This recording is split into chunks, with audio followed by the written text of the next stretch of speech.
Good evening and welcome to Candidates in Conversation, a special edition of Arizona Horizon. I'm Ted Simons. Tonight, we feature a conversation among candidates running in the Republican primary for Arizona governor.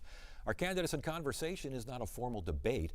It's an open exchange of ideas, an opportunity for give and take between candidates for one of Arizona's most important offices. It's a discussion, and it's our job to ensure that all sides get a fair shake. Our candidates tonight in alphabetical order: Ken Maselli, who owns a painting and contracting business in Scottsdale; Scott Neely, an entrepreneur in the concrete industry; and David Schweikert, who's represented the Northeast Valley in Congress for 16 years. We should mention that another candidate, Congressman Andy Biggs, declined our invitation to participate in tonight's discussion. Thank you all for being here. Really appreciate it. Congressman, I'm going to start with you. You're leaving Congress to run for an Arizona office. It's the governor. It's a big office, but you're leaving Congress. Why the decision? My level of frustration. Look, I'm number 4 in Ways and Means. I chaired the oversight, but I also chaired the Joint Economic Committee. And over and over and over and over, we've done the legislation, the policies, the research to show ways to stabilize U.S. debt. I can't even get fellow Republicans to sponsor these bills with me.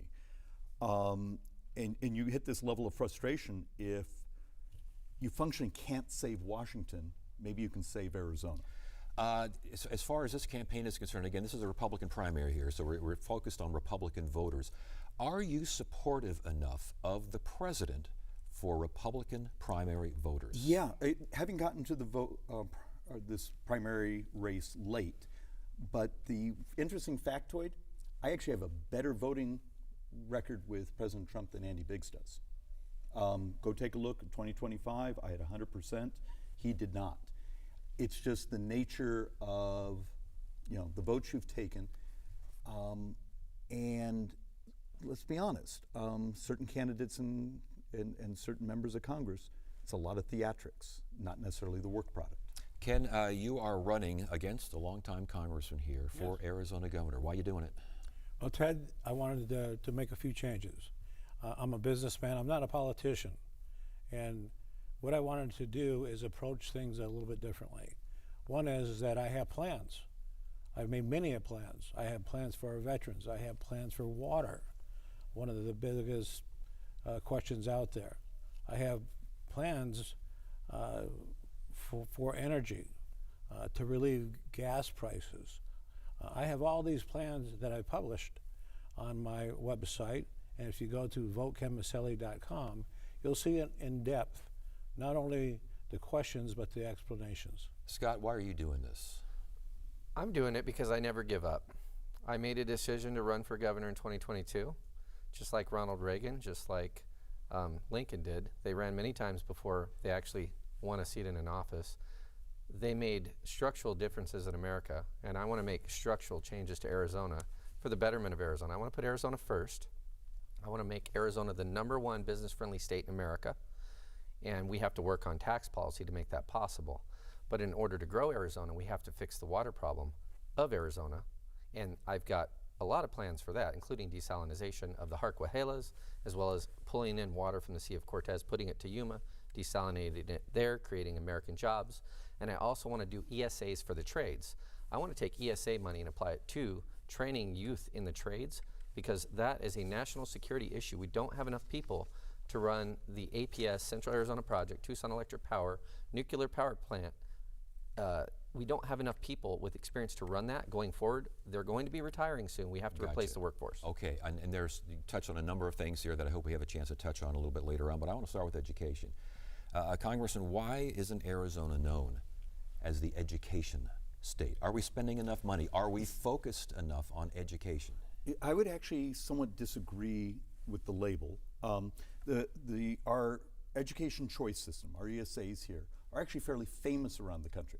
The number of times I've had conversations back in DC about how innovative our education trusts. And look, I have a 3-year-old and a 10-year-old we've adopted, and my ability to send my kids to a charter school, the neighborhood public school, or even a more specialty school is, I would argue, is actually fairly revolutionary. That's again different though from 3rd and 4th grade reading, high school graduation rates, these sorts of things. We are not known as a bellwether state for those. Why? I actually think it's a combination of a couple technical things. One has always been our inbound migration. How often you actually have a child that they're actually new to the school district. And you've seen, if you've actually looked at the statistics from the Department of Education, how many of the children that actually have very poor test scores are often inbound. But I would argue also we haven't fixated on the basics. My wife and I we started to homeschool our kids, and now we actually have them in a charter, but it's a math science charter that actually teaches handwriting. How do you actually start to focus on the skill sets that you're going to need to progress in society? Ken, should we be known as the education state? Are you proud of education as it is right now in Arizona? We have a plan that will fix a lot of the education issues. One plan is basically certifications for schools to get you into a certified position of a AC repairman, a plumber, a welder. These types of approaches get people out in the workforce, and also have a plan where they're going to get paid to go to the school as well. So they get out of their 2-year certificate, they're making $60,000 to $80,000 a year, compared to what it costs to go to a university. Scott, But they first need to learn how to read. right, and per pupil spending in Arizona is consistently at or near the is that a good thing? Well, listen, 60% of our Arizona budget is education already.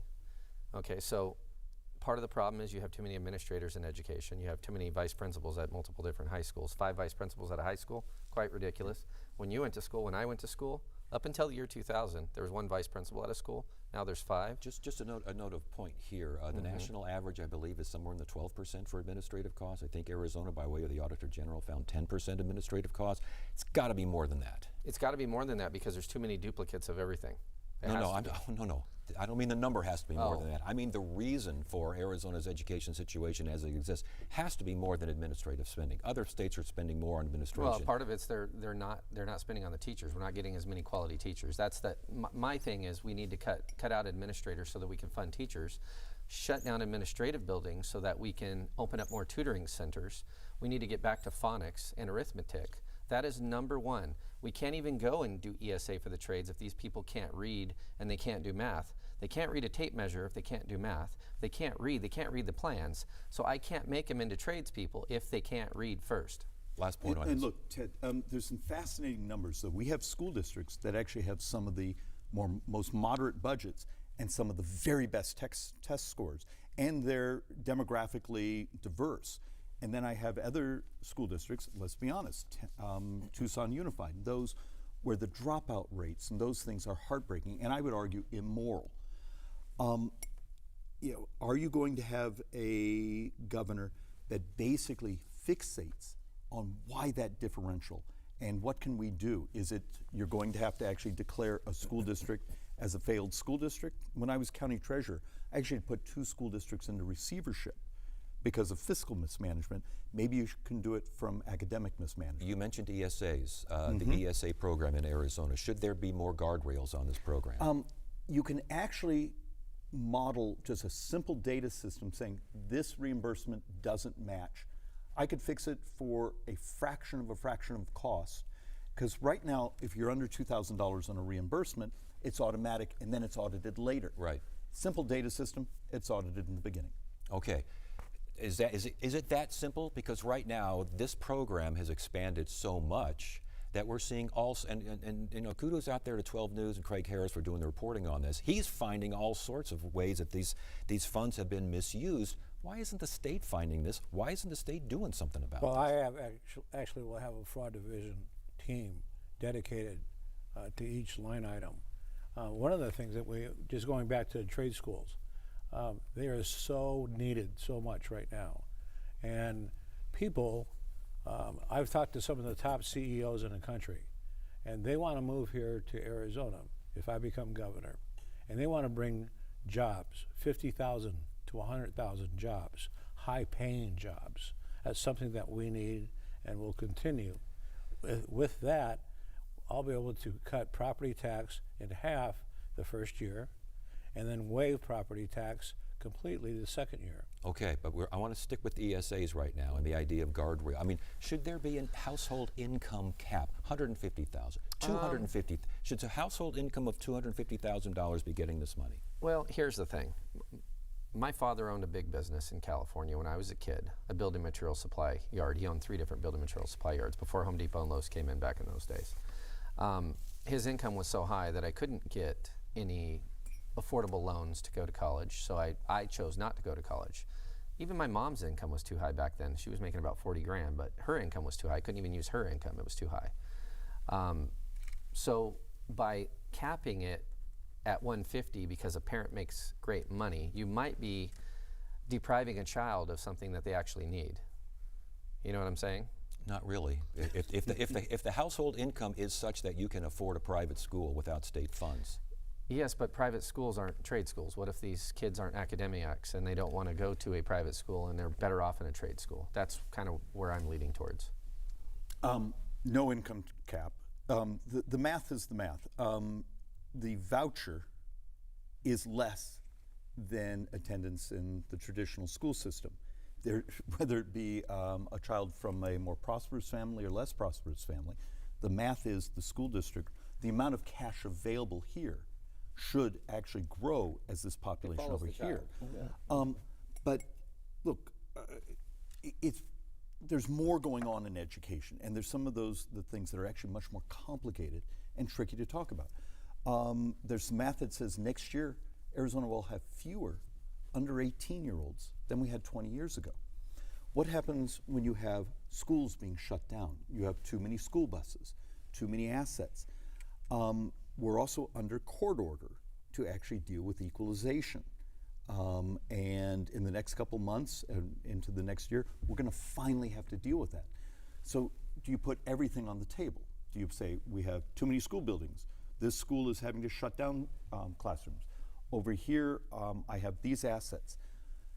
You're going to have to sit down and actually re-look at education financing from top to bottom. Is the ESA program on that table? I'm a huge fan of ESAs, and So once again, no touch. No touch. No, I think my data system, you don't want to build an army of lawyers and auditors when a simple data package fixes it, because a model that send the check out and then hire someone to chase it down and try to get the money back and put someone in jail is absurd. That's basically 1970s modeling. Use technology so the check never goes out the door in the first place. No more pay and chase. Let's keep it moving. I want to talk about the economy. Arizona's economy, we're growing. All you got to do is drive across town and you can see how much the economy, are we growing in the right ways? Wages are not growing. They're not growing equal to inflation. Matter of fact, mean income in Arizona now is $1.50 per hour, less than the actual average. We're now 45th in affordability. Why do you think that is? I actually think it's a combination of a couple things. Front page of the Wall Street Journal a couple of weeks ago actually had a fairly big story about we were the home of back office for 15 years, call centers, back office accounting, these other things. Those are all closing. Their math said 15,000 of those workers have lost their jobs. So as an economy does a rotation to different types of technology and work, have you actually gone out and recruited the new rotation, the new businesses that will actually absorb these workers? And we haven't been doing that. Ken, that's what you were talking about, wasn't it? Yes, exactly. And there's been approximately 80,000 new residents last year in Arizona. And what do we need to do with them? We need to give them jobs. We need to give them something in medical, something working in hospitals, something that they can really bite into and make a living. Infrastructure for this growth. Do we have it? Do we have the power? Do we have the water? Arizona has some of the biggest contracting companies in the nation. So as far as infrastructure goes, we can build the infrastructure in Arizona. We do need to build desalination plants. That's part of the infrastructure package. Another thing that I propose that we build are 3 strategic National Guard border barracks, one in Yuma, one in Nogales, one in Welton. We have Border Patrol stations there now. I propose putting Arizona National Guard border barracks there as well too, because eventually we're going to have a Democrat back in office. We're going to have to go back to protecting our own borders when the federal government chooses not to again, because that's going to come up again eventually. Okay, but as far as, again, we're a little afield here. Yeah. As far as energy, I mean, are we capable of the growth we're seeing? I mean, we can define growth in a variety of ways. Drive across town, that's growth. Go up to TSMC, that's growth. Are we ready for it? Are we handling it in the right way? Okay, multiple levels. 2 days ago, I had Transportation Secretary Duffy here. We hosted actually a series of meetings trying to actually get some of our interstates and those things higher on the priority. And I'm going to have some of that responsibility on the funding side and Ways and Means coming, and it's going to be complicated. The fact of the matter is, often the way we build, are we using the best, fastest technology, the way we're doing permitting? I have lots of videos on how we want to change the permitting. But we're still going to have to deal with the issues of, we got to stabilize our water supply. As access to the Colorado River becomes more stressed, how are we managing our internal? Right now, actually, my team is in DC writing some language to make sure that access to raising Bartlett Lakes Dam, some more storage. Power, I'm worried about, but it's more the base load power. We actually have a fairly diverse portfolio for Arizona, but we're going to actually have to raise more base load. I love things like, I got SRP, the pump storage above Canyon Lake. That's going to be moving forward. So you turn water into a battery. But you got to do a little bit of everything to keep the stability. So Russia's been doing this 30 years, the micronuclear stuff. That's been going on for 30 years. We're way behind Russia on micronuclear. So we have tons of spent rods out at the Palo Verde Nuclear Power Plant that we can turn into pellets, and then we can use that to power the micronuclear systems. Those can be set up next to the data centers, which we should also set up, like I was saying last night, we should also set up desalinization plants at the data centers at a cost to them. Because when they suck the water in for the cooling and they push it back out and recharge it into the ground, I want to make sure they don't pollute Arizona's ground. Ken, what do you think of this? I think that we've had more water, more snow than Utah this last year. And we need to be able to combine a way. Where did you get that, by the way? Where I get that? Yes. It's public. It's public. Okay. And what we need to do is filter that into different locations so that we have a reserve with the aquifer. Okay. Yeah. Scott, hold on a second. Scott mentioned immigration, and I want to talk about immigration. I want to talk about DACA recipients. One candidate for state office is pledging that he will deport all undocumented residents, have them deported, have them prosecuted, get them out of here, DACA included. You like that idea? It mathematically doesn't work, and economically, if you actually have a young person that we've now paid, we've used our resources to put through elementary school, through high school, even university, and they're paying taxes and they're contributing, we may have to deal with a path of how we keep them contributing. The fact of the matter is, though, if you actually look at our wage suppression we've had here, go back to the Biden years, where the massive amount of amnesty requests we brought in so many people, we can actually see it in our data of the lower quartiles, wage suppression. So the fact of the matter is, what values, what actually helps us, what grows the state, and what actually is dragging on us. You agree with that? Listen, my son-in-law is a DACA, okay? My grandbaby's father's DACA. He's contributed to society. He's been here all of his life. It's of no fault of his own. I don't believe he should be deported. Absolutely not. If you're here and you're in construction, about 90% of our construction trade force at the moment happens to be undocumented. It's a simple mathematical fact. I'm out there. Right. If we deport in the entire workforce, what are we going to do? I mean, it's going to take us a decade to scale this up. What do you think about that, Ken? That's where trading schools come in. I Yes, think his takes a number is a decade. correct number. At least. What we really need to do and concentrate, let's go back to immigration. I mean, look what happened. We were flooded with the I wrong got you, type. but we're running out of time, and I want to know what you want to do with DACA residents in Arizona. With what? DACA residents in Arizona. Well, that's a good question. Okay, well, thank you. I don't want to deport him. I got one there. We've invested Before in him. we Let's go not now, deport him. I'm going to ask a Bad question you idea. may not like quite as much. We'll start with you. Has an election in Arizona been rigged? I wouldn't say rigged, but I have, being in one of the most competitive districts in America, I've seen some craziness. You know, the granny harvesting we found in our nursing homes, the putting fake libertarians on our ballots. Is your vision is at the ballot box or a whole series of triggers and things that are either illegal or Are they criminal iniquitous? actions? Actually, yes, some of them. Well, then And I've taken them to the county attorney, and I cannot seem to get her to prosecute. The Republican county attorney. The Republican county attorney, and even the Arizona Republic did multiple stories on the fake libertarians with fake signatures being put on the ballot. So you can understand my level of frustration when you've been in a brutal 50-50 district all these years where you have to fight for every single vote. Has an election in Arizona been rigged to the point where someone who should have won lost? And I mean everyone from the president on down. Absolutely. Well, I I- was asking Scott, but you go right ahead. You think so, huh? Absolutely. Yes. What's the numbers evidence? just aren't there. What's the evidence? The evidence. There has never been any evidence of a correct, lawful service that shows the voting availability. Voting here, I'll agree with whoever wins, but it's got to be a lawful way of producing those numbers. Scott?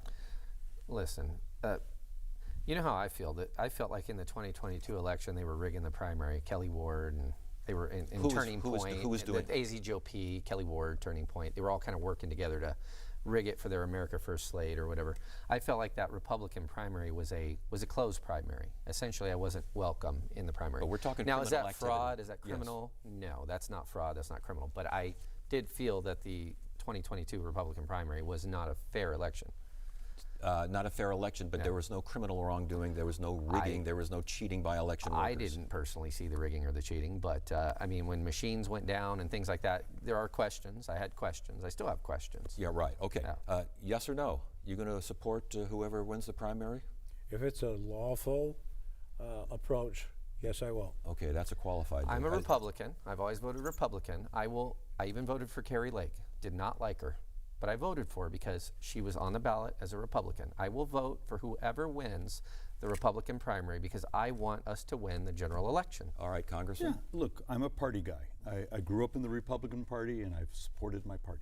All right, gentlemen, good to have you here. Thank you so much Thank for you for joining having us. us. Yeah, time now for closing statements, and we do have closing statements. And going in alphabetical order, we start with Ken Maselli. Well, thank you for that. And by the way, great meeting you. Nice meeting you as well. You could tell you've been doing this for a little while. Yes, I have.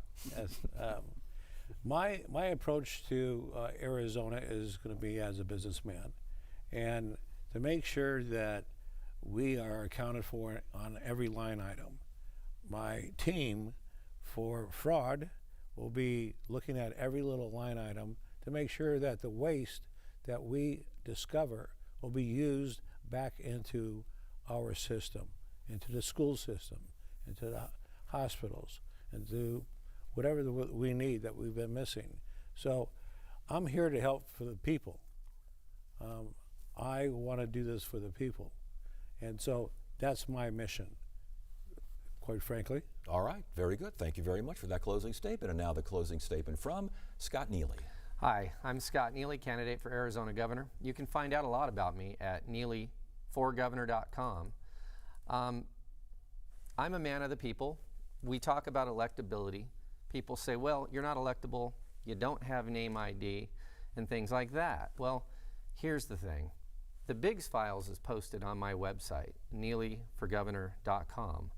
And the Biggs Files is very telling. In 11 different situations, Biggs voted in favor of essentially protecting pedophiles and sexual abusers, and he voted not to decertify the Colorado City Police Department, who were protecting pedophilic people in the FLDS community about a little over a decade ago.